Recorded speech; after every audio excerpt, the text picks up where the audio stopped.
satışa açıldı. Ev sahibi olmak hiç bu kadar kolay olmamıştı. 10.000 sterlin peşinat, 60 ay vadeyle yeni yılda ödemeye başlayın. 62.000 sterlinden başlayan fiyatlarla. Olea.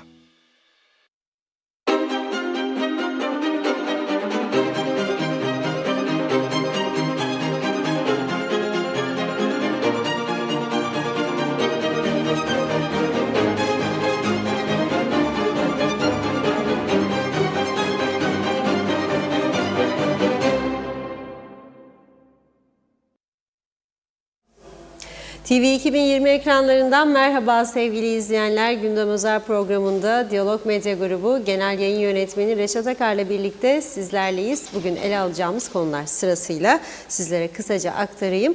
Evet, ilk olarak Cumhurbaşkanı Ersin Tatar son gelişmeleri dikkate alarak Yükseköğretim Planlama, Denetleme, Akreditasyon ve Koordinasyon Kurulu Başkanı Profesör Doktor Turgay Avcı'yı bugün istifaya çağırdı. Avcı'dan herhangi bir tepki gelmedi. Bu arada ülke gündemine yerleşen sahte diploma ve sahtekarlıkla para temini olaylarının yanı sıra sahte reçete konusuyla ilgili açıklama yapan Çalışma ve Sosyal Güvenlik Bakanı Sadık Gardiyanoğlu bu konuda geri adım atmayacağını söyledi.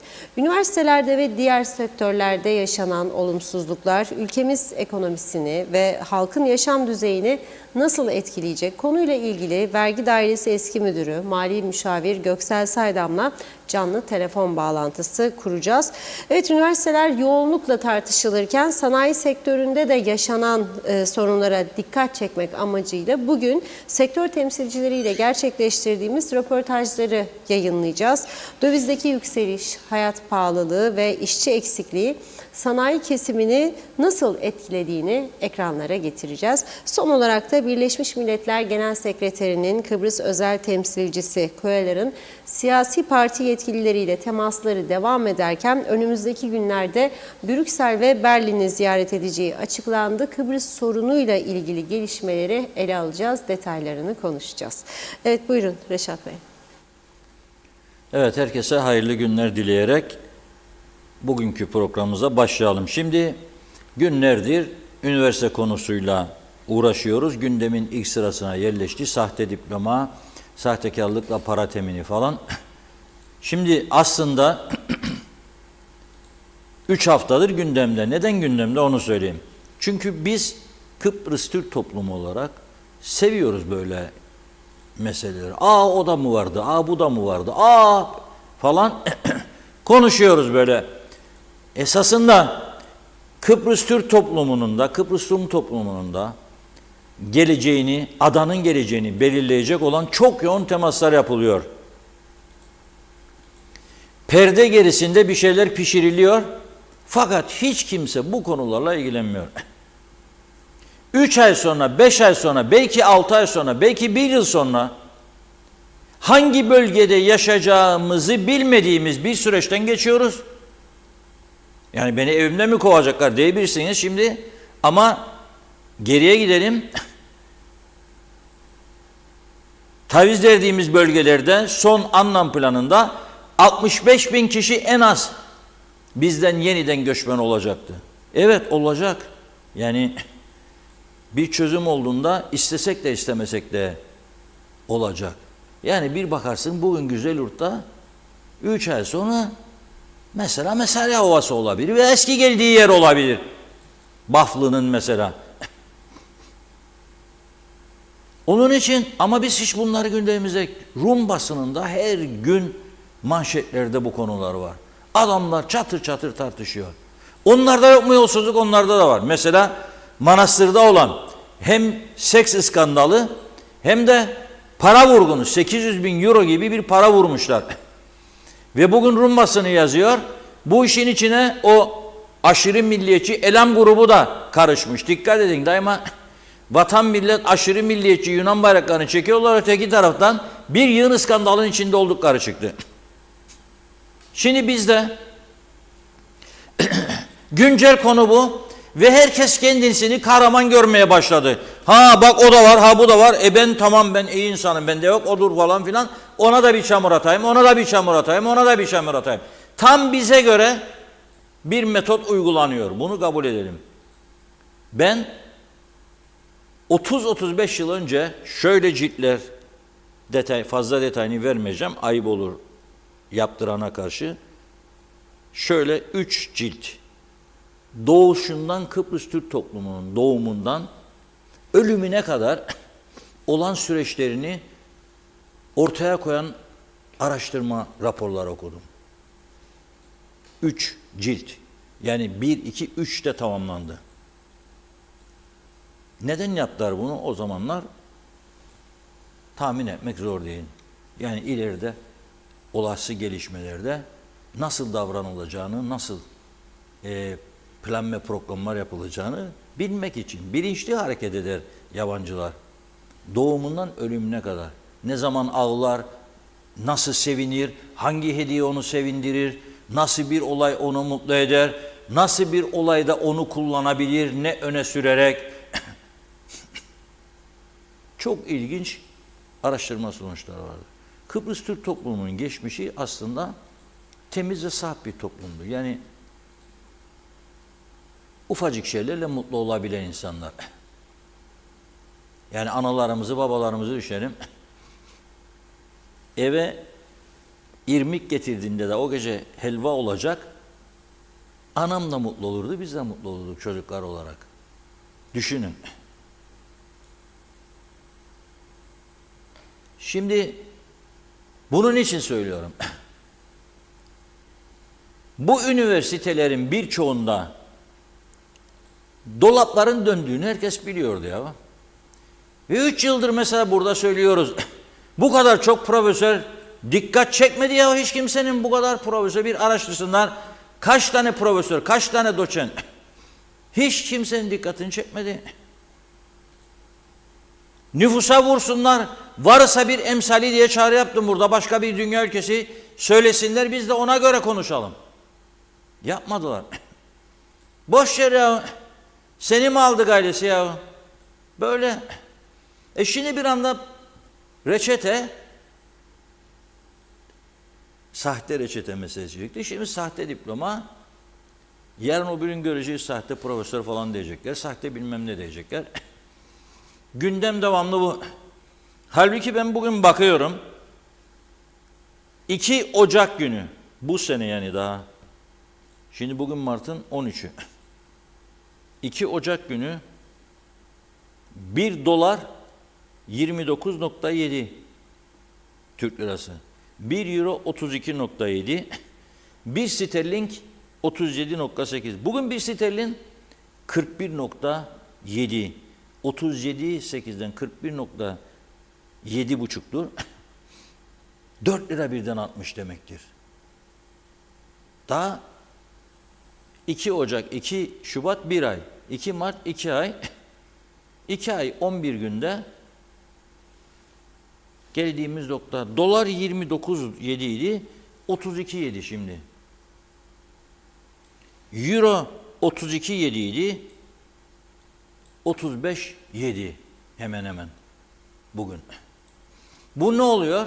Bu döviz yükseldikçe senin ekonomik durumun aşağıya gidiyor. Ha zam yaptı %50 verdi falan filan yeni mi doyurmadı? Yok o değil. Zammı zaten daha vermezden önce büyük ekonomistler 3 ay önceden açıkladığı için de hazırladılar ithalatçıları, toptancıları. Zaten gelmeden para gitti o. O gelmeden gitti. 2, ne oldu? Giderler arttı. Şimdi patır patır kapatıyor. Bakın kapatmayan da direnenler var ya, eldeki parayı yiyor şu anda. Eldeki parayı yiyor. 2 ay sonra da konuşuruz. Özür dilerim. Bakın 2 ay sonra da konuşuruz. 3 ay sonra da konuşuruz. Kiralar sterlin habire yükseliyor. Ne olacağı belli değil. Nisan ayında. Nasıl ödeyecek dükkan kirasını? Bugün bir arkadaş geliyor belediye faturanı gösterir. 3 kat hemen hemen. Ne oldu? Giderleri karşılayamıyoruz. Maaşlar arttı diyorlar. Primler de arttı. Nasıl çıkacağım ben bu işin içinden? Yükle faturaya.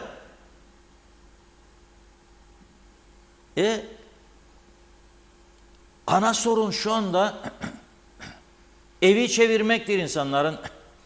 Tabii ki yolsuzluklar konuşacak. Tabii ki üstüne gidecekler. Ama yıllardır var olan bir şeyin üstüne hiç gitmemeleridir garip olan. Ve yıllardır uyarıldığı halde yapmamalarıdır. Peki ey Kıbrıs Türk cemaati veya toplumu veya halkı ne derseniz deyin. Dörtlü koalisyon kurulduğu zaman 10 tane yolsuzluk, hırsızlık dosyası gündeme geldiği zaman başsavcının raporu okunmadı mı bize? Canlı yayınlarda. Denmedi mi bize mesele yoktur diye kapandı? Nasıl kapanır ya o? Şimdi konuştuğumuz o Güzelurt'taki üniversiteden sahtekarlıkla temin edilen paranın 1000 katı yolsuzluk iddiası vardır o dosyalarda. Elektrik kurumuna 100 milyon euroluk alımlar vardır hileli bir şekilde. Neden ilerletilmedi? Neden? Kooperatif Merkez Bankası ile ilgili iddialar vardı. Neden? Mesele yok diye kapandı. Ve neden bu kadar sivil toplum örgütü bunları görmezden duymazdan geldi? Neden sorgulama ihtiyacı hissetmedi kimse? Neden? Yani bugün mü oldu bu işler? Bugün olmadı. O yüzden söylüyorum. Şimdi Cumhurbaşkanı kendisinin atadığı YÖDAK Başkanı'na bugün çağrı yapıyor. 2 gün önce çağrı yaptı. Dedi ki Yüksek Akreditasyon Kurulu'na Adli Kurul'a soruşturma açınız dedi. Adli Kurul'da dün karar açıkladı. Yüksek Adliye Kurulu. Soruşturma açılmasını kararlaştırdık dedi. Bugün Cumhurbaşkanı diyor istifa et Avcı diyor. Avcı dün dedi ki kabul etmiyorum suçlamaları. Suçlamaları kabul etmediyse nasıl istifa edecek? Öteki arkadaş da dedi ki Hasgüler bizi dedi kullandılar dedi. Çok ilginç bir sözü vardır Hasgüler'in dün. Okuyorum. Bir bataklık oluştu. Okul diploma mezarlığına dönüştü. Bizi de diyor çıkış bileti olarak kullandılar diyor. Yani kurban gittik demek istiyor. Şimdi Cumhurbaşkanı çağrı yaptı. YÖDAK Başkanı Turgay Avcı halen görevden alınmış değil. Ha bu soruşturma tamamlanıncaya kadar görevden affını isteyebilir, o ayrı mesele. O kendinin bileceği iş. Cumhurbaşkanı çağırmasa da diyebilirdi görevden affımı isterim. Ama şimdi gündem olmaya devam ediyor bu konu. Cumhurbaşkanı diyor istifa et diyor. Geçen gün dedin Yüksek Adliye Kurulu'na bak bu işe dedin. Onlar da soruşturma kararı aldı. Onlar bu soruşturmayı ne zaman sonuçlandırabilir? Mahkemeyle birlikte ancak. Davalar görüşülecek ne kadar zamanda da ondan sonra. Yüzlerce ödeme fişi, belki 100 kadar da ifade metni hazırlanacak. Polis raporları hazırlanacak. Savcılık bunu inceleyecek. Dava oluşturabilecek duruma getirecek ve mahkemenin gündemine gelecek ve yargı da 10 binlerce dava dosyasının arasından bunlara bakmaya başlayacak. Reçete meselesi. Hani daha bir tane duruşma yok. Çünkü 100 binlerce reçete inceleyecekmiş polis. Hangi kadroyla? Kaç senede? Fakat enteresan bir durum. Dediğim gibi artık bu mesele şeye geldi. Yaparım, sorgularım, yanlarına bırakmam. Peki buyurun.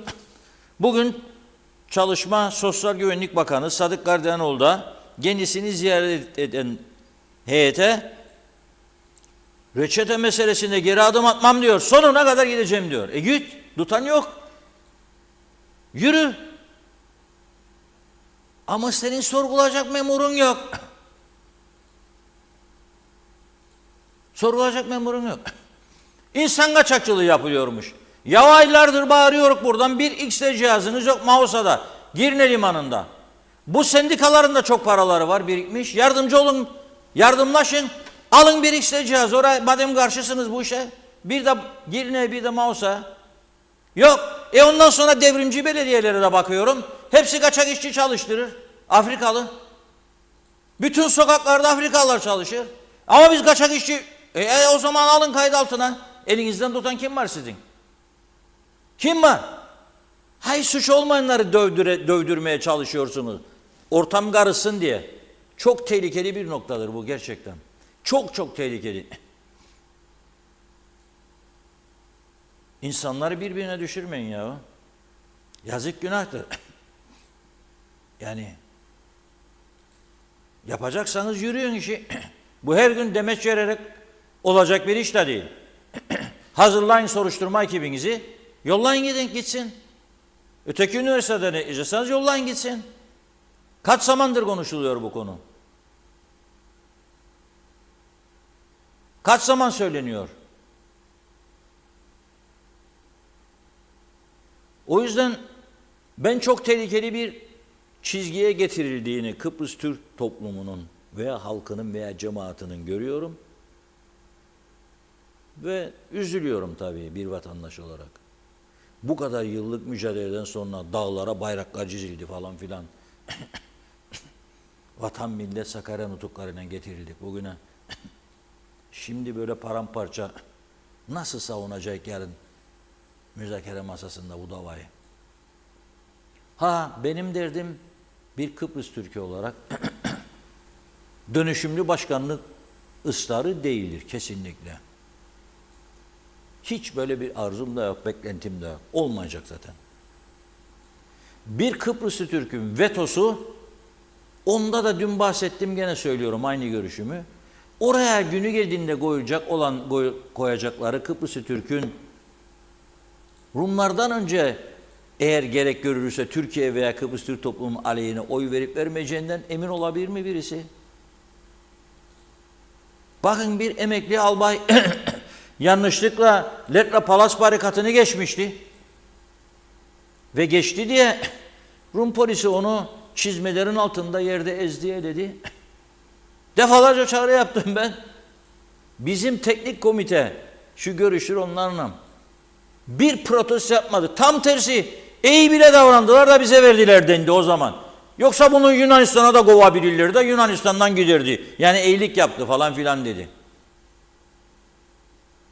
Onun için bana söylemesin birisi bir Türk hocam veto hakkı da Türk'ten ne olacak diye böyle bir iddiada bulunabilir miyim ben? Nasıl bulunacağım? Esas önemli olan iki toplumun da bu ülkede huzur ve güvenlik içinde yaşayabilmesi için ırkçılığı yasaklar mısınız? Bayan Koyer'e bunu sormanız lazım. Irkçılığı kesin bir şekilde en ağır cezalarla yasaklayabilir misiniz? Ve güvenliğim. Beni koruyacak bir güvenlik gücüne ihtiyacım var. Öyle anlam planda yazdığı gibi 1500 polisiyle olacak bir iş değildir bu iş. Açık ve net söylerim. Olmaz. İki toplumun da şimdiki gibi güvenlik altında yaşayabilmesi için, dostluk ilişkilerini geliştirebilmesi için birbirini hırpalamaması lazım. Birbirine saldırmaması lazım. Birbirini anlaması lazım. O yüzden benim için önemli olan birinci derecede olay güvenliktir arkadaşım. Bir Kıbrıs Türk'ü olarak. Güvenlik aslında Kıbrıs Rumlar için de böyle olmalıdır. Ben nasıl ki onun ana vatanını, onu korumasına karşı değilim, saygı duyarım. O da benim karşı çıkmaması ve saygı duyması lazım. Bu ada 100 yıl daha ya bir 50 yıl daha bölünmüş kalmayacak biliyorum. Bu ada birleştiği zaman eğer ırkçılık olmazsa, gene saldırılar olmazsa, insanları hayatlarından bezdirecek yeraltı taktikleriyle hareketler olmazsa, bu adanın güzel bir çekim noktası olacağını, herkesin zenginleşeceğini de görebiliyoruz. Evet. Doğalgaz var. 2027 diye hesaplanıyor. Afrodit yatağından çıkacak. bir zenginlik gelecek. İki, Akdeniz'de böyle güzel huzur adası. Ne dedi? İngiliz gazetesinde ne çıktı haber? Daily Telegraph'ta çıkan haberde Maraş bölgesine yatırım yapmak isteyen sadece bir İngiliz şirketi var. Milyar sterlin üzerinde koyacak nakit. Yani düşünün siz, bir Maraş'ın yeniden ayağa kalkması için bu ülkeye 15-20 milyar, 30 milyar euro gelecek. Bundan herkes faydalanacak, bütün ada halkı. Ama dün bahsettiğim gibi pazartesi günü şimdi bizim tarafta bir işten kaytarma düzeni oluşturuldu ve bunun sebebi kamudaki düzensizliktir. Kamudaki düzensizlik özele de yansıdı. Belki bazı özel kuruluşlar 8 ise başlama saate bakar 8'i 5 geçe geldiğinde azarlar belki. Ama büyük bir çoğunluğunda usta kusura bakma çocuk uyutmadı beni gece 9'da geldim 8.30'da. Ya da usta kusura bakma 11 oldu gideyim çocuğun karnı ağrır. Ya da çocuk okulda sokakta kaldı gideyim alayım. Ya da annem hasta oldu doktora götüreceğim. Ya da dişçi bana randevuyu çalıştığım saatte verdi. Yok, bunlar olmayacak. Hazırlayalım kendimizi. Olmayacak bunlar ve olmaması lazım zaten. Avrupa diyoruz. 6'da İngiltere'de sokaklarda tren istasyonuna koştururlar insanlar. Takır takır sabah sabah. Ya çoğunun cebindedir tıraş makinesi. Trende giderken tıraş olur, sakalı yetiştiremez diye. Böyledir hayat. Yok, alıştık burada yan gel yat Osman, ödesin ana parayı, sen de al maaşı kap otur falan filan. Olmaz böyle şey. Olmayacak. Bir tercih yapmak lazım. Bu düzenden de memnun değilik. Hayır, memnun değilik. Narinceyi kesecek işçi gelirdi, Türkiye'den saldırırlardı. Gelmedi. Bu doğa dalında kaldı, satamadık, mahvolduk, bittik. Nasıl? Yerli üretimi desteklemez oteller denildi. Aldı adamlar bütün zeytinyağlarını, hepsi sahte çıktı. Yani 19 marka ama hep bu 19 markanın ezici çoğunluğu otellere satıldığını Tarım Bakanı açıkladı.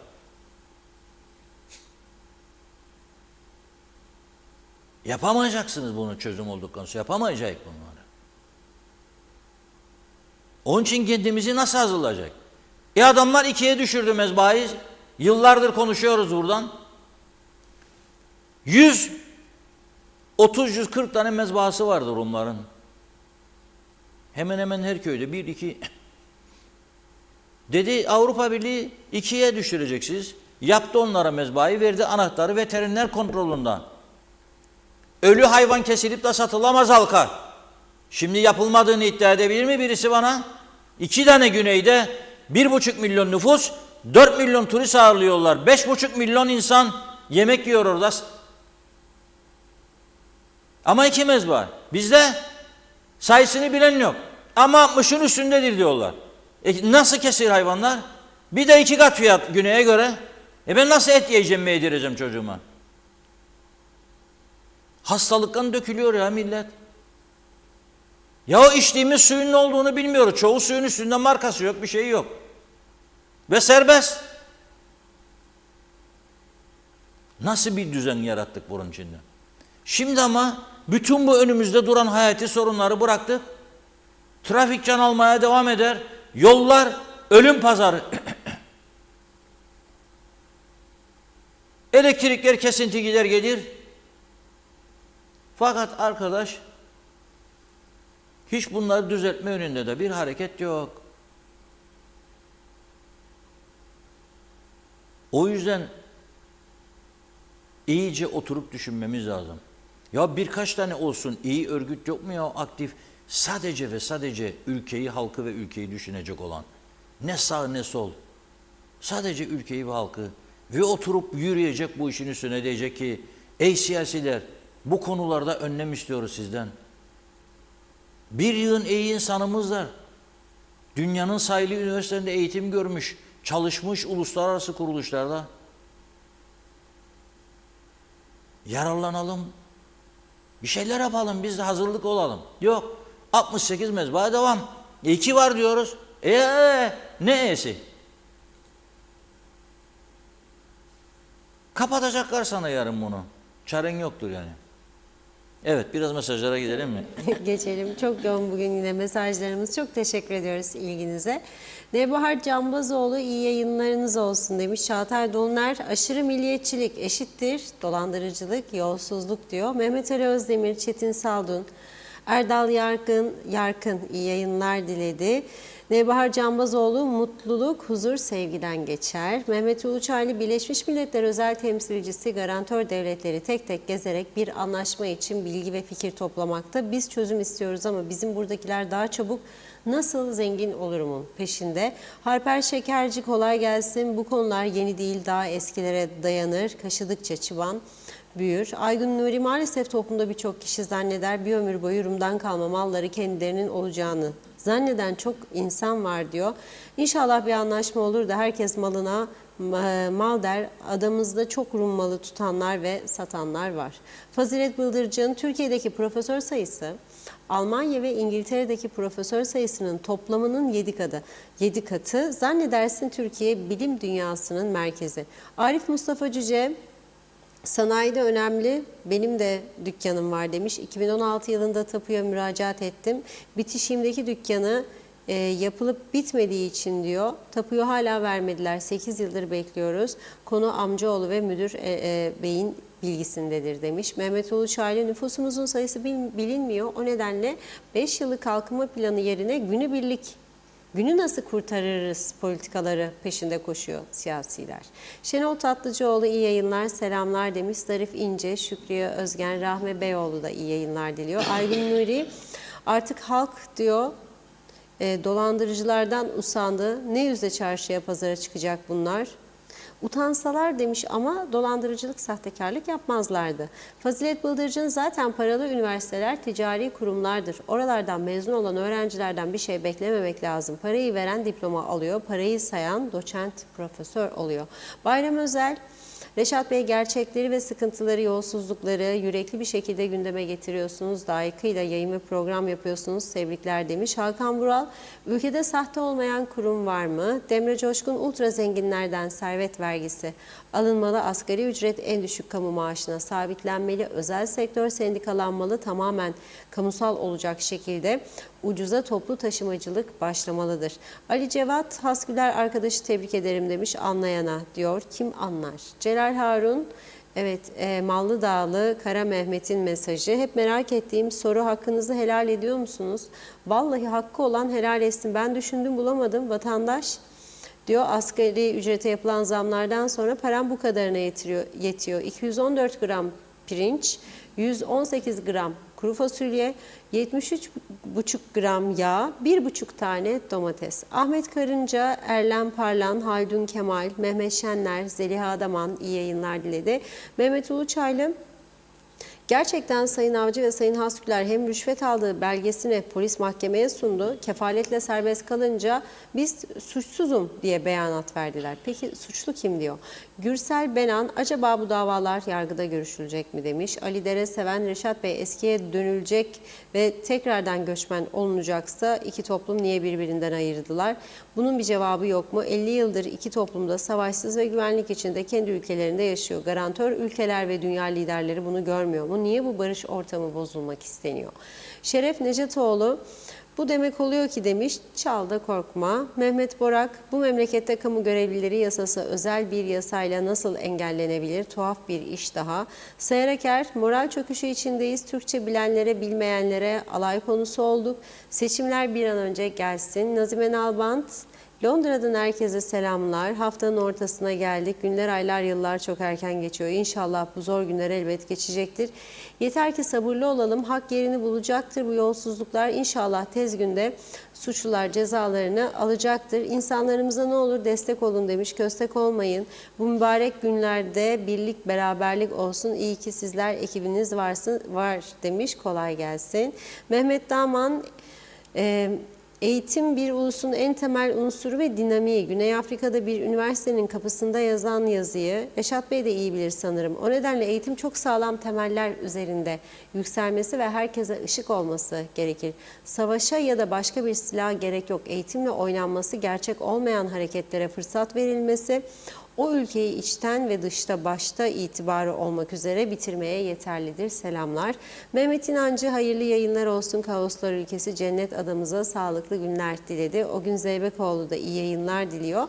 Mustafa Aşık Kofalı, halkın sesi olanlara selam olsun. Diyalog çalışanlarına, sizin ve ekibinizin diyor.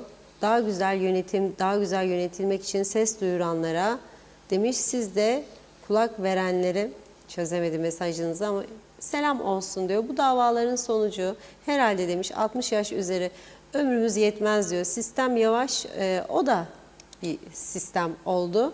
Evet, bakıyorum. Deniz Sunu, sahte reçete, sahte diploma, sıra sahte tabuda. Toprağı kısıtlı olan Kuzey Kıbrıs'ta nasıl oluyor da şu anda yüzlerce kişi sudan ucuz arsa reklamıyla emlakçılık yapıyor. Her hafta sonu tarlalara 20 katlı bina arsası olarak satmak için adaya insan götürüyorlar. Tarla alana vatandaşlık oturum vaatleri var.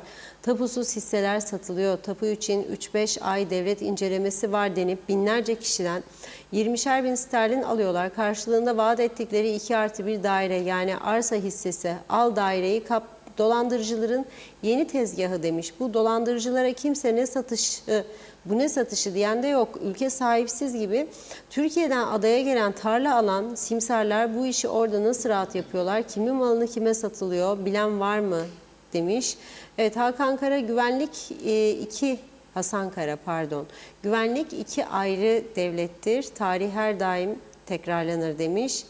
Evet, Mehmet Daman, kamuya da özel sektörde başarı ve verimliliğin ölçüsü disiplindir. Yeniden köklü bir reforma ihtiyaç vardır. Fonksiyonel düzeyde olması elzemdir demiş. Bir iki mesaj daha aktaralım. Gülüz Önsal iyi yayınlar diledi. Evet, Tema Yavaş'ta Londra'dan selamlar. Cemre Ener'i okuyalım son. Evet, çözümden bahsedince gülüyorum diyor. Unutulan şey, liderler garantör ülkeler seviyesinde bir anlaşmaya varılsa bile referanduma sunulduğu takdirde oy kullanacak olan yaklaşık 250 bin KKTC vatandaşının yaklaşık 50 bininin kamuda aktif çalışan olduğu. Üstüne 50 bin kişi birden fazla emekli maaşı çeken kişiler diyor. Yani 250 bin kişinin 100 bini yarım gün çalışarak veya hiç çalışmadan senede 13 defa yüksek maaş alan kişiler. Anlaşma sonrası ortaya doğru düzgün bir ülke çıkması bu kişilerin çıkarına aykırı gelecek. Dolayısıyla diyor 100 bin kişi red oyu verecek. Bu kişiler iş yapmadan para almaya, devamlı kebap yemeye, 2 senede bir yeni Mercedes almaya alışmış olan statükocuların da kendileridir. Ve anlaşmanın önündeki en büyük engeldir diyor Cem Bey. Teşekkür ediyoruz. Yine devam edeceğiz. Buyurun. Evet, iki tarafın statükocuları vardır ve bu düzen her iki tarafında o çıkar sağlayanlar açısından çok iyi bir düzendir. Yani mesela anlam planı referandumunda %100 ohi, yani %100 hayır oyunun çıktığı bir tek köy var. Güneyde Gridi Marudi, Cikko papazı Nikiforos'un köyü. Gridi Marudi. Referandum öncesinde merhum Şeyh Nazım Efendi o köye gitmiş ve Piskopos Nikiforos'un davetlisi olmuştu. Yanında da çok sayıda Kıbrıslı Türk gitmişti. Büyük bir açık alanda masalar kuruldu. Rumlar bunu çok iyi becerir. Ziyafetler, yiyin bir Durkos kardeşler, için zivaniyalar, şaraplar hep bizden. Biz de sevmeyi tabii avantajı. Yani Nazım Hoca için söylemem, o zaten içki içmezdi ama severler ikramda bulunmayı Rumlar. Sana düşman olsa bile içinden gittiğinde evine bir ceviz macunu olsun ikram eder. Lokantaya gittiğinde yemek bittikten sonra bir iki şat bir şeyler ikram eder. Bizde var mı? Hangi lokantada var? Ver bana 5.000 lira dese hesap, verin 5.000 lirayı. Bir tane üstünden bir likör falan? Asla. Yapan varsa da beni bağışlasın ama ezici bir çoğunluk yok. Gittiğim hiçbir yerde görmedim. Ticaret onların işidir. İnsanın yüzüne görme, üretme, becerme, satma. Adamlar çok iyi becerir. Bakın Rodos, Kos bekliyor Türk turistleri bekliyor. 30.000 rezervasyon yapmışlar. Hücum! Şimdi Rodos ve Kos. Bakalım Kıbrıs'a gelenlerin sayısı ne kadar azalacak bu sene. 30 Mart'tan sonra göreceğiz. İnşallah bu olumsuzluklar zinciri turizme de yansımaz, yoksa onu düşünelim. Rumlar BAFTA Türk mallarını kullanırlar. Gridi Marudi'de de bir geçmişi var. Çoğunluk Türkmüş bir zaman. Fakat oradaki papaz çalışıyor. Diyor ki çocuklarınızı getirip vaftiz etmezseniz, Ortodoks'a dönmezse bu köyden kovacak sizi. Ve öyle kabul edenler çocuklarını vaftiz edip kaldılar. Hristiyan, Ortodoks oldular. Kabul etmeyenler köyü terk etmek zorunda kaldı. Ve %100 ohi çıktı bu köyden. BAF'taki bağlarımızı kullananlar, tarlalar, araziler tabii ki ohi. Larnaka sahilini, Mackenzie falan en bağlı yerlerimizi tabii ki ohi. Efes birası gelecek. Ben Geo'yu Carlsberg'i satamayacağım diyenler, onlar da ohi. 1 milyon euro harcadı. Bizim iş adamlarımızdan 1 milyon euro herhangi bir hizmet için harcayan birini duydunuz mu? Ey Müslüman Kıbrıslı Türk kardeşlerim. Duyamazsınız ya. Daha bana. Yoktur böyle bir şey. Yoktur. O yüzden biz kaybediyoruz ve kaybedeceğiz. İnşallah mübarek Ramazan günü kaybetmeyiz ama dua edelim şimdiden. Herkes dua etsin. Bu akşam iftardan sonra da eller açık dua edin devamlı. İnşallah kaybetmeyiz, inşallah kaybetmeyiz, inşallah kaybetmeyiz ama tutacak mı tutmayacak mı bilemem bu cin gözlüğümüzde. Şimdi bizde de aldım Rum mallarını, domates, biber, patlıcan ekeceğim diye verdiler bana. 100 dönümü böldüm, 100 arsaya çevirdim. Omzunu okşadığım abilerim var. Partinin şeyine de girdik. Değil mi? Delege melege. Kaç para istersin abi? 100.000 sterlin tanesinden geçsin. Adam bir anda sıfırdan milyoner. Bunu da görmez kimse. Bu da tartışma konusu değildi. Dikkat edin ha.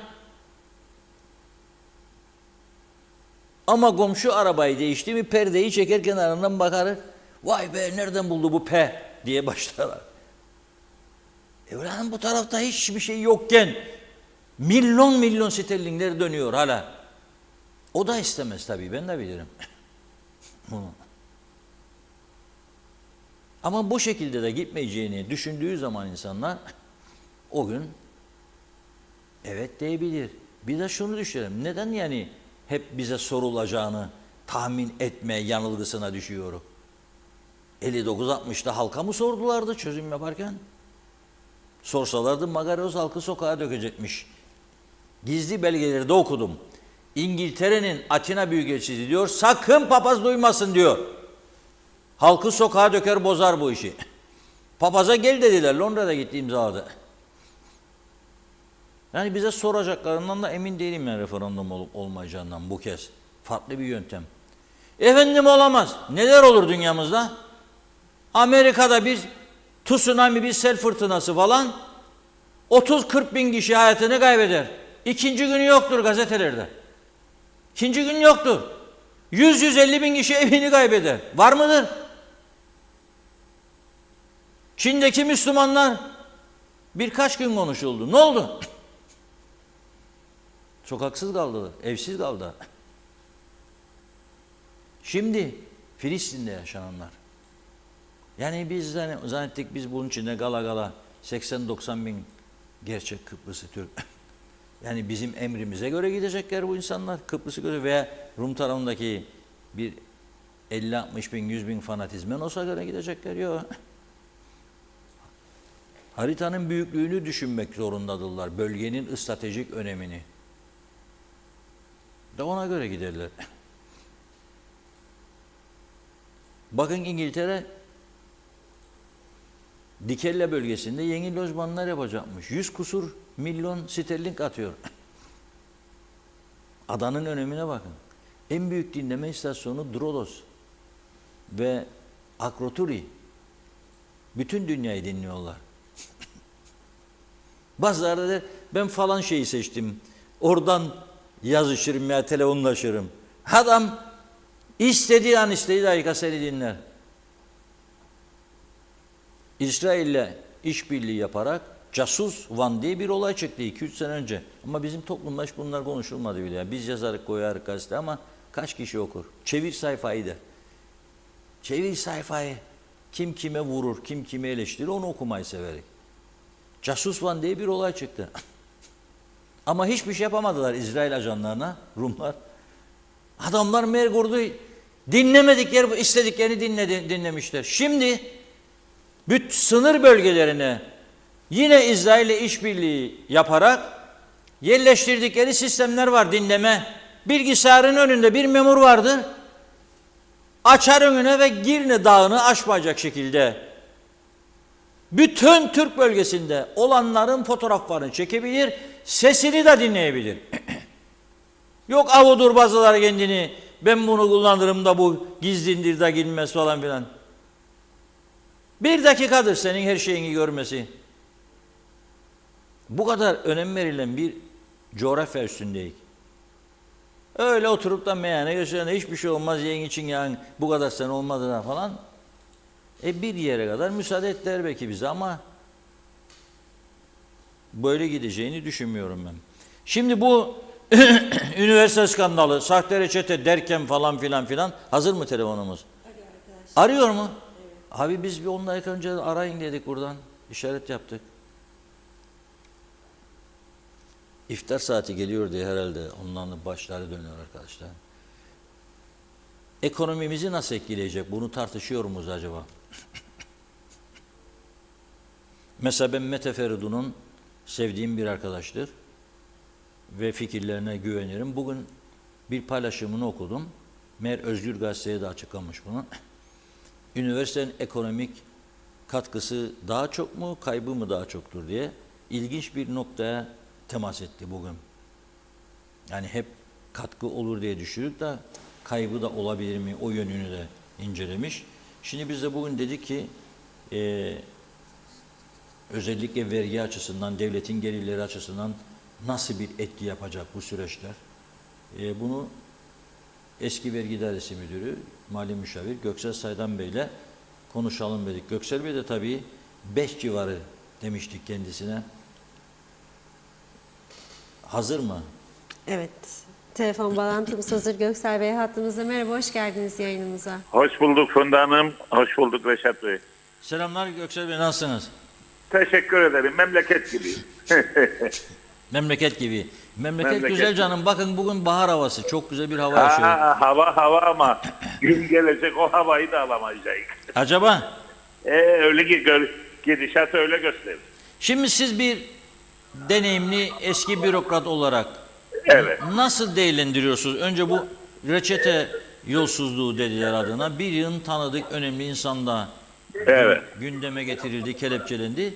Şimdi de gene bir yığın önemli insanın da arasında olduğu bir sahte diploma krizi yaşıyoruz.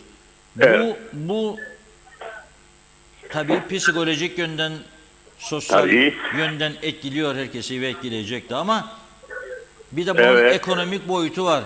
Ne hissediyorsunuz? Nasıl etki yapacak bu? Evet. İlk önce şunu söyleyeyim. Reçete yolsuzluğundan bahsedecek olursak reçete yolsuzluğunun baş müsebbibi bu ülkeyi yöneten idaredir. Çünkü hiçbir zaman 10-15 sene bu sisteme geçtiler. Fakat bunun denetlenmesini hiç akıllarına getirmediler. Dolayısıyla burada suçlu, suçsuz, iyi niyetli, kötü niyetli hepsi bir balık ağının içine düştü. Bunun hangisi bunu vicdanı yaptı, hangisi kar amaçlı yaptı biraz zor olacak ayırt etme. Ama evet. Sesler? Şimdi Ses Recep gider geliyor. konusu Sabotaj mı var geliyor. acaba? Ha. Vallahi ben bu az önce belirttiğiniz sahte diploma ve benzeri buna ilişkin konuları da arka arkaya gördüğümde bir sabote var burada. Bir toplumsal psikolojik sabote vardı. Çünkü adamın adı çıkacağına gözü çıksın derler, bir laf var bizde. Bu Evet. sahte diploma meselesini beni Türkiye'den arayan tanıdık arkadaşlar, mahmaya başka gelir kaynağı bulmadığınızda bunları mı yaptınız? Şimdi Reşat Bey özetleyin. Ülkede denetim zafiyeti vardır. Büyük denetim zafiyeti. Her konuda. Yalnız tenzih ederim, polisimiz olanakları ölçüsünde, personel ölçüsünde denetim yapıyor ve bu denetimlerin sonuçlarını siz de basın mensubu olarak görüyorsunuz ne kadar çıkar. Evet. Ama bu kadar aleni olan, duyulan, kahvelerde konuşulan konu hiç hükümet edenleri ilgilendirmedi. Hiç omurlarında olmadı. Hep cekcaklarla geçirdik. Bir kere psikolojik bakımdan birçok vatandaş artık bu işi pek yani moralleri bozuldu. Yani bu ülkenin geleceği, evlatları veya özellikle torunları bakımından çok büyük bir belirsizlik içinde devam eder. Bilirsiniz bir ülkede belirsizlik, psikolojik bozuntu çok büyük etkendir her bakımdan. İkincisi ekonomi. Şimdi bu ekonominin biliyorsunuz iki ayağı vardır. Bir tanesi bu pahalılık, üstelik her gün katlanarak gidiyor. Ama hala daha defaten sizin televizyonunuzda da gerek sözlü gerek telefoniyen söylediğim gibi hala daha fiyat denetimi, temel tüketim mallarını kastediyor. Bu yasa vardır ve hala daha ısrarla serbest ekonomi var. Olamaz böyle bir serbest ekonomi. Bu serbest değildir. Al yap istediğini kazan git mahalleye diyor. Olmaz böyle bir şey. Müsaadeniz varsa ben bunun tarihçesini bir özetleyeyim vatandaşa. Evet, özür dilerim. Çok özet olursa memnun olurum. Tabii bu yasa bizim KKTC olduktan sonra hatta olmadan evvel geçici Kıbrıs Türk yönetiminde de vardı. Emtia ve hizmetler düzenleme kontrol. Koloni döneminden geldi bize. Koloni döneminde de Goods and Services Regulations vardı. Bu hala daha vardı. Biz ondan sonra bunu genişlettik ve 2177 sayılı mal ve hizmetler düzenleme ve denetim yasası diye yayınladık. Sadece burada yapılan akaryakıtı denetlerler ve sabitleştirirler. Halbuki temel tüketim malı, ilaçlar, bunlar temel tüketim mallıdır. Ve bunları 5-10 tane seçecek, yani vatandaşın karnına, yemesine, sağlığına tesir edenleri sabitleştirecekler. Ancak ben az önce siz de dolaylı olarak söylediniz, burada biz hiç gelirimizden feragat etmeyiz. Aynı katma değer, aynı kur esasından ithal edilen mallardan vergi alma, aynı istopajına, bu yetmezmiş gibi belediye, Helal Koşa Belediyesi 300 lira olan o bilinmeyen diğer hizmetler altında faturasına yazdığı diğer hizmetler altında 700 yaptı. El insaf. Bunu herkes ödeyecek, her evi olan. Olmasa da, evi kullanmasa da, yani şimdi sizin eviniz var, İngiltere'ye gittiniz, 3 ay 5 ay kaldınız, geldiğinizde bu faturalar sizi bekler. Nedir? Yok temizlikmiş, yok ilaçlamamış vesaire. Yani biz belediyeler reformundan ümit beklerken ve hepimiz ümitleşmiştik, maalesef burada yetki aldılar, vergi resim harçları asgari ücrete göre ayarlasınlar. hükümet de asgari ücreti 6 aydan yani senede 2 defadan 3 defaya çıkarınca yani 4'er aylık yarın 4 ay sonra bu belediye vergileri gene de artacak devam edecek. Doğru. Bu pire ısırdı çık yukarı oyununa benzer ve bu işin sonu yoktur. Ha, Türk lirası değer kaybeder, görüyoruz hızla. Ama bize bunun etkisi fiyatlardaki etki kadar değildir. Yani bakarsınız 3 katı olur ama dövizdeki artış son günler hariç çok az oluyor. Yani oransal da değildir bu. Doğru. Yani döviz zamlar kadar yükselmiyor. Evet. Evet. Döviz mesela atıyorum 2 ayın içerisinde %5 yükseldiyse Evet. hurma fiyatı %2000 yükseliyor. 800 lira. Aynen dediğiniz Ya katılıyorum. Rum tarafında en pahalı hurma 400 lira. Bizde nasıl 800 lira olur ya? Hiç. Reşat Bey ben başka bir şey daha söyleyeyim. Ben inanmazdım ve gidip gezdim gördüm fiilen. Mesela asgari ücret onlardan 1000 eurodur değil mi? Evet, yani 1000 normal euro. asgari. 1000. 1000 euro. Elektrik daha pahalı. Efendim akaryakıt daha pahalı. Bunlar ekonominin temel girdileridir. Nasıl olur da bir etin fiyatı, kıymanın fiyatı ve daha birçok ürünler bizden ucuz olur. Onlarda da vergi var. Onlarda üstelik KDV %18'di. Ortalama KDV. Yani bunu anlamak mümkün değil. Çok doğru. Şimdi son bir şey daha söyleyeyim size. Buyurun. O da şudur. Benim arşive de meraklıyım. Ben gördüm ki burada başbakan 16 Ocak'ta dedi ki fırsatçıya geçit yok diye bir manşet çıktı gazetelerimizde. Evet. İkinci 20 Şubat'ta Ekonomi Bakanımız dedi elektronik takibe geçiyor. Allah nasıl olacak bu? Ben de bilmem. Üçüncüsü de marketleri denetliyoruz dedi Maliye Bakanı geçen hafta ve hatta gazetelerde de resimlerle çıktı. Ne yaptı bunlar vergi memurları bilir misiniz?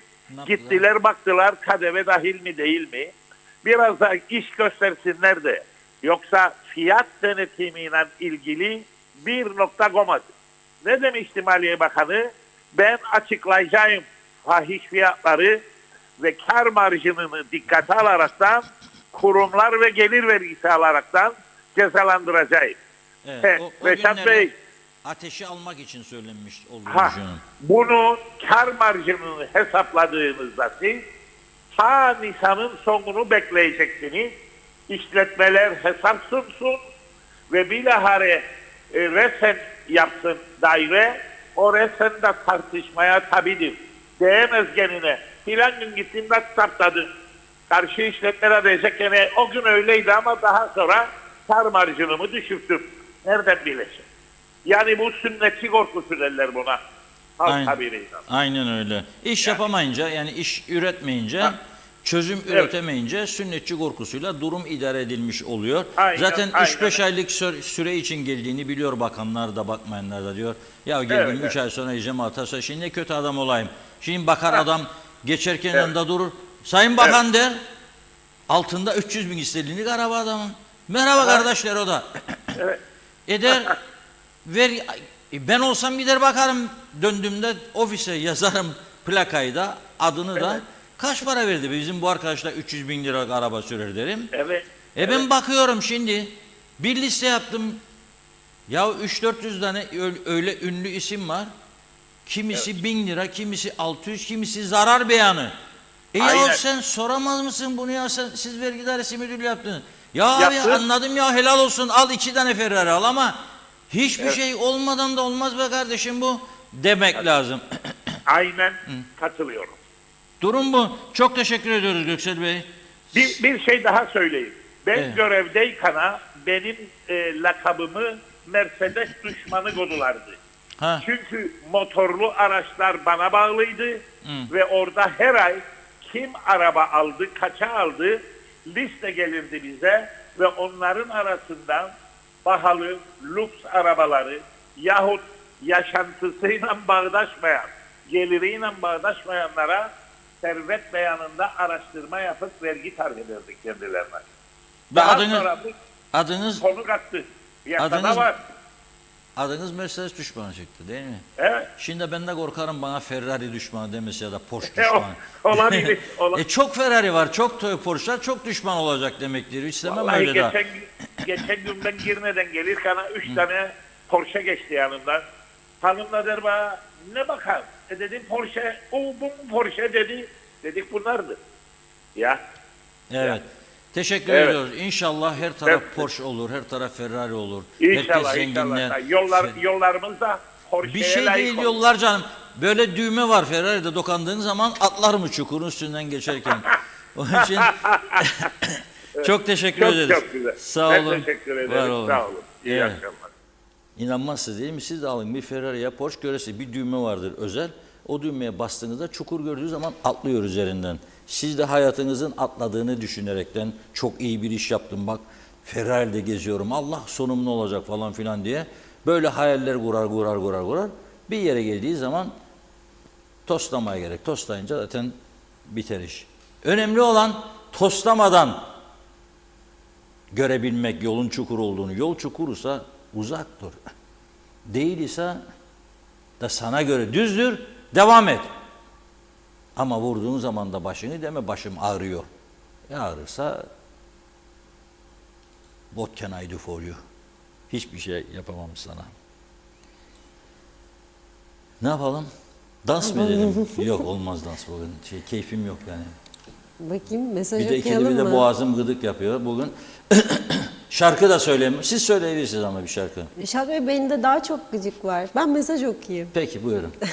Evet, Aynur Yüzügüler'de kalmıştık. İyi yayınlar diliyor. Fevzi Teke'de, Aytaç Bey'de, Şerife Turgay Derya'da iyi yayınlar demiş. Arzu Mucize'de, Aydınköy'den selamlar. Mustafa Özcan da iyi yayınlar diledi. Ertay Kızıl, meclis tam 5 gün haftada çalışacak, dokunulmazlık olmayacak diyor. Yanlış yapan haklarını kaybedecek, cezalanacak. Vatandaş kanunlara, kurallara uyacak. Uymayan cezasını çekecek. Alın size düzgün çalışan hükümet, mutlu halk. Mehmet Taş suçlu yok. Neden? Bugüne kadar böyle geldi, böyle gidecek. İyi yayınlar. Haldun Kemal, Lefke'den Mausa'ya bir tren yolu yapmayı düşünürmüş hükümet acaba. Hüseyin Koltan, sağlıklı yayınlarınız olsun. Gerçek Haber'in adresi iyi ki varsınız saygılarımla demiş. Hasan Nihat Erduran, 63 işgal ve istilasında kapalı devre ekonomide bizi bitiremeyen içteki dıştakiler çatlasın. Bu maraton koşulacak, milli mücadele 7 düvele karşı verildi, sonuna kadar direneceğiz. Mahmut Karabetça, bir ülkeyi disiplin kurtarır diyor. Ercan Eylül Okutan, Reşat Bey, buradan yetkililere sesleniyorum. Başıboş köpeklere bir çözüm bulsunlar. Alevkaya piknik alanına onlarca köpek atılmış ve belli ki topluca atıldılar. Bu köpekler aç. Altın patilere çağrım olsun buradan. Köpekler ölüyorlar ve sebebini bilmiyorum. Yazık demiş, birileri el atsın. Ayşe Latif, bugün Kermiye sınır kapısında yaşadığım olaydan anladığım kadarıyla asla barış olmayacak. İki tarafında faşistleri oldukça böyle geldi böyle gidecek. En son kim güçlüyse bir bombayla bitirecekler halkı. Ben insansever biri olarak kınıyorum Rum polisinin kapıdaki tutumunu. Çağatay Donner, Afrodit'in aşk adası rüşvet tehdit adasına çevirdiler. Celal Harun, zamlardan korkmayın, uyanık olun, zengin olmanın yolunu bulduk diyor. Mallı Dağlı Kara Mehmet isimli vatandaş zengin olmanın sırrını söyledi. Çalışmana hiç gerek yok, işe bile gitmeyeceksin. Evde oturup yan gel yat Osman 5 dönüm bostan diyeceksin. Her gün Vakıa suresini okuyacaksın ve zengin olacaksın. Amin diyeceksin. Yusuf Tuncer Barkut, Toplum Sağlığı Üniversitesi'ne toplumun sağlığına emanet ettiler. Metin Maraş Ali, hoş vakitler, kolay gelsin demiş. Erkan Karadayı, 55 yaş emeklilik ne zaman uygulanacak? Daha görüşme aşamasında. Lütfen bu konuyu irdeleyin. Serdar Cesurer de iyi yayınlar diliyor. Hatice Momin de, Osman Mele de kolay gelsin dedi. Musa Gökçen, Lanidis'in bahçelerinden yıllardır milyonlarca dolar kazananlardan da bahsedin demiş. Türkay Sezgin, Reşat Bey, tilkilerin bile kalmadığı Acapulco'dan İskele'ye kadar ganimet malı diyor. 100.000 sterlin oldu. Bul hesapta, çık işin içinden demiş. Hamide Kale, konuşmaya devam. İnşallah sorumlu kişiler duyar ve uygular. Ali Cevat, Reşat abi inatlarına arabamı değişeceğim. Ben çalışıyorum, kazanıyorum, diploma alamadım ama arabayı alacağım. İnatla alacağım, çatlasınlar demiş. Yusuf Tuncer Barkut 2003'te kapılar açıldığı zaman halka mı sormuşlardı? Uzlaşım Derneği uzlaşım şart diyor. Empati, öfke kontrolü, anlaşmazlıkları kazan kazan yöntemiyle çözümleme, yani kendi anlaşmazlıkları orta paydada buluşarak çözümleme yöntemi. Bizler kendi kendimizle kavga etmekten, suçlamaktan, sorunları tartışırken kendimizin problemlerden soyutlayarak ötekileri suçlama, bizim bağımlılığımız oldu. Takım ruhu, ekip ruhu göz ardı edilerek bencilleştirildi diyor yardımcı doçent doktor Nüket Gündüz. Tüm akademisler linç edildi diyor. Bu bizi derinden üzmüştür demiş. Bu da ayrı bir değersizleştirme alışkanlığı. Hasan Yanıt Erduran, Kıbrıs Cumhuriyeti referandumsuz, Kuzey Kıbrıs referandumlu, biz anayasal, Güney 186 sonrası bizsiz anayasal bile değil. Anglo-Amerikan emperyalizmi planlarını direnerek Kıbrıs Türk'ü bozdu. Bu bölgede Türk milli menfaatleri hilafına hiçbir adım atılamaz. Kim ne yaparsa yapsın nafiledir diyor. Hiç moral bozmaya gerek yok, saygılar. Salih Taşkın Yaradan'a kul. Atina'dan Tropoli ada turundan dönüş yolunda otobüsün içinden izliyorum sizi. İyi yayınlar dilemiş. Ayşe Güner Mertcan, en çok üniversite mezunu bizim ülkededir derken başımıza neler geldi? Londra'dan Güner Bey'in mesajıydı bu. Fazilet Bıldırcın, Kuzey Kıbrıs'taki paravan şirketler, gazeteci ve avukatlar üzerinden Yahudilere satılan 30 dönüm arazi satışından sonra hala Yahudilere arazi satışı yapılıyor mu? Geçitkale ve Karpaz'da satın almadıkları arazi kalmadı. Kıbrıs Filistin olmasın demiş. İsmet Ezel vergi cız yazdı. Necdet Mavi Gözlü, Kuzey Kıbrıs Birleşik Afrika Pakistan Cumhuriyeti Başkent Lefkoşa'dan iyi yayınlar diliyor. Sayar Aker, soğuklar bassın dışarı çıkmayalım, akıllar yatsın, bu ülkeye yaptığımız zararlar ancak böyle biter. Kendi kendilerini süper kahraman görenler bataklığa saplandılar. Kurtuluş nerede demiş. Bir iki mesaj daha aktaralım. Mehmet İnancı, insanlar birbirine düştü, kimse kimseyi çekemez diyor. Bu da büyük bir hastalık haline geldi Reşat Bey. İzzet Vuruşan, Cuma Meşe iyi yayınlar diledi. İsmail Bükülmez, ben Bakkallar ve Marketler Birliği Başkanı olarak çağrıda bulunuyorum. Ekonominin paydaşları olarak bir program yapın, gelelim pahalılığı tartışalım, halk görsün hodri meydan demiş. Yine Mehmet İnancı, Reşat Bey, bu ülke artık hastalık ülkesi oldu. Allah şifa versin millete diyor ve Gerçek Haber Diyalog gündem özelde izlenir demiş. Geçen gün terminalde de bir çay içtim, hesabı sordum, 30 lira dedi çalışan bayan. İlginç dedim yazdı. Olgun Başar da diline sağlık Reşat Bey demiş. Teşekkür ediyoruz. Evet, buyurun Reşat Bey. Yak kendini yak, her şeyi yak. Bir kıvılcım yeter, ben hazırım bak. İster okşa, istersen öldür. Aşk için ölmeli, aşk o zaman aşk. Aşk için ölmeli, aşk o zaman aşk.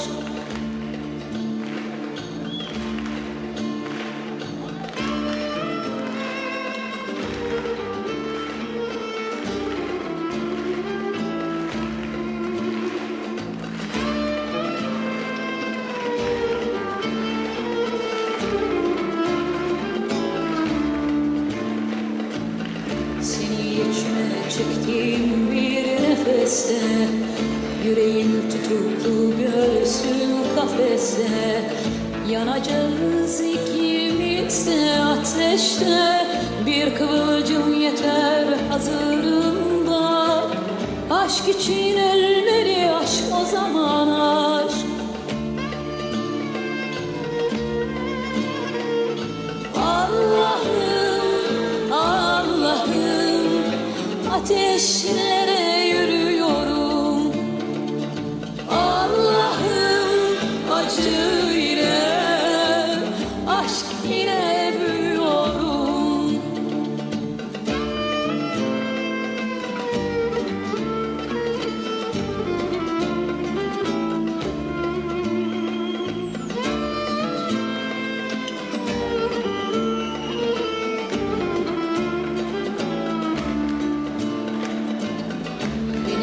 Hasretinle, sevginle yor. Sevgisiz bir ayrılıktan daha zor. Dilediğim kadar acıt canımı, Yokluğunda varlığında yetmiyor, yokluğunda varlığında yetmiyor.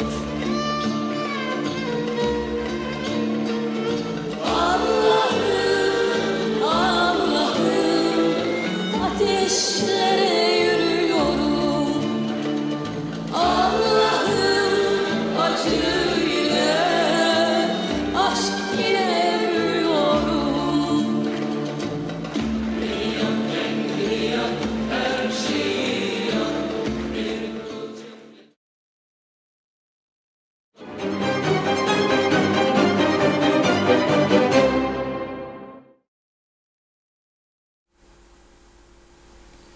Evet, TRT'den aldık.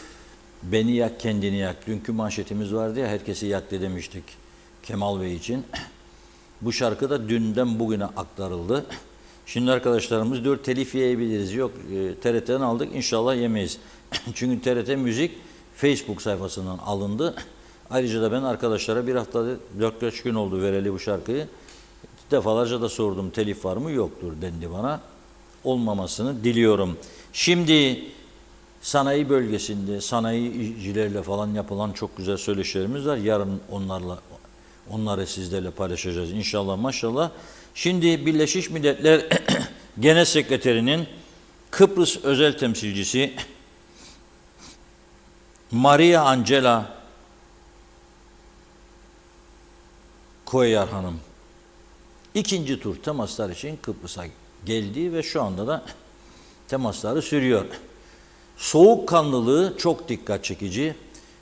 Belli ki alanında uzman birisi.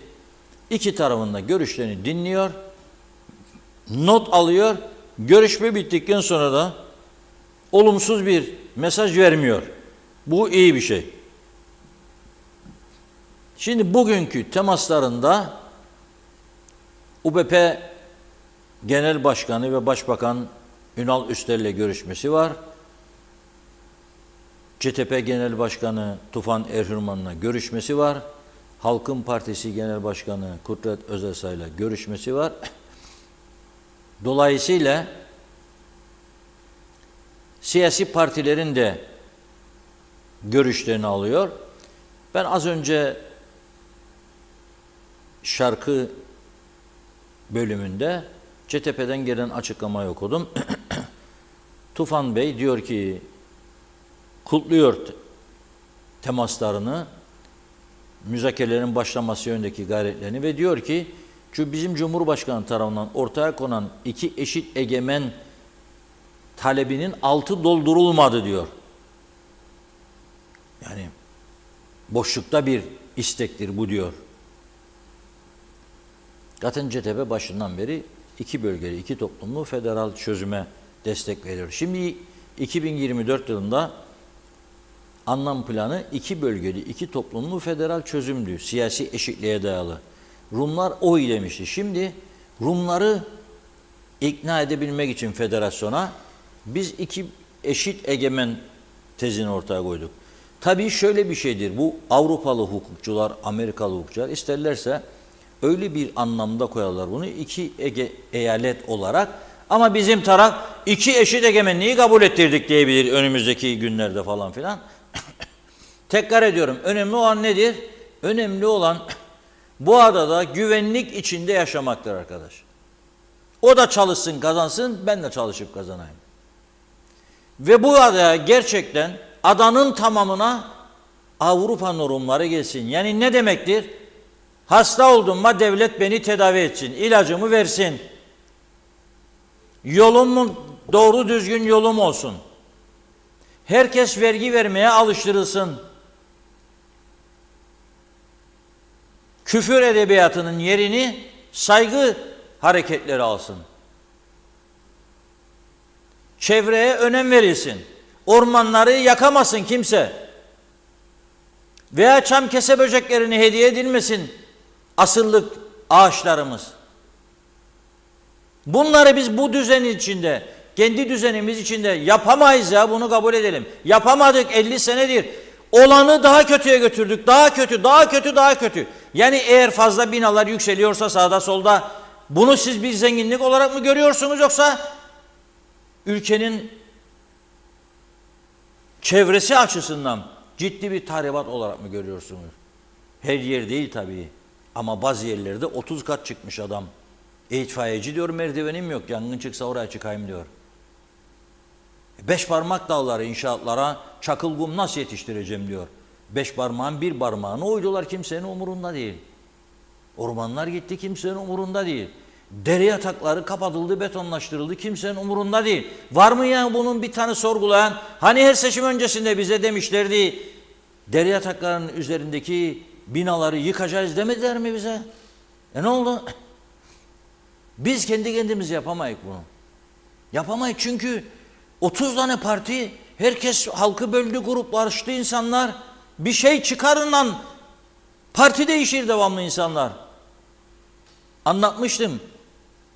UBP kazandı zannetti. Bir iş adamı, büyük ihaleler alıyorum. Alan bir arkadaşmış bu. Partimiz kazandı, partimiz kazandı diye alkış tutuyormuş. Gitti gece sonuçları çıkanlar. Demişler ne bağırın be. Kazanan CHP değil. O demiş. O da bizim parti olur, karıştırdık adresi demiş. Oraya yöneldi bu da. O da partisi, o da partisi. Bir avuççuk geldi zaten. Partizanlık diye bir şey olmaması lazım. Seçim haftasında karar vereceğim ben. İster CTP, ister UBP, ister DP, ister YDP, ister AGB, ister BGB. Beni ilgilendirmez.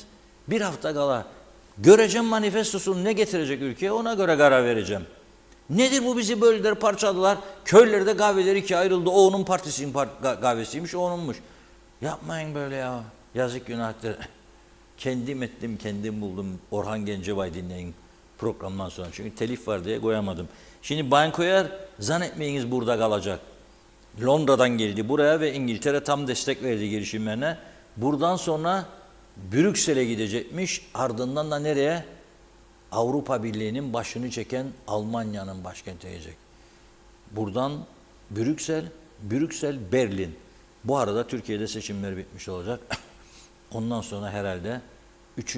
tur temaslar için ve müzakere çağrısı için büyük bir ihtimalle Nisan ayında tekrar gelir diye düşünüyorum. Bu benim şahsi görüşüm. İftar saati geliyor. O yüzden bitirmek zorundayız. Bugünlük bu kadar. Bütün dualarınız kabul olsun. İftarınız kutlu mutlu olsun. Yarın inşallah, maşallah 16.30 buradayız. Evet, çok teşekkür ediyoruz. Tamamlıyoruz sevgili izleyenler. Yeniden görüşünceye dek hoşça kalın. İyi akşamlar.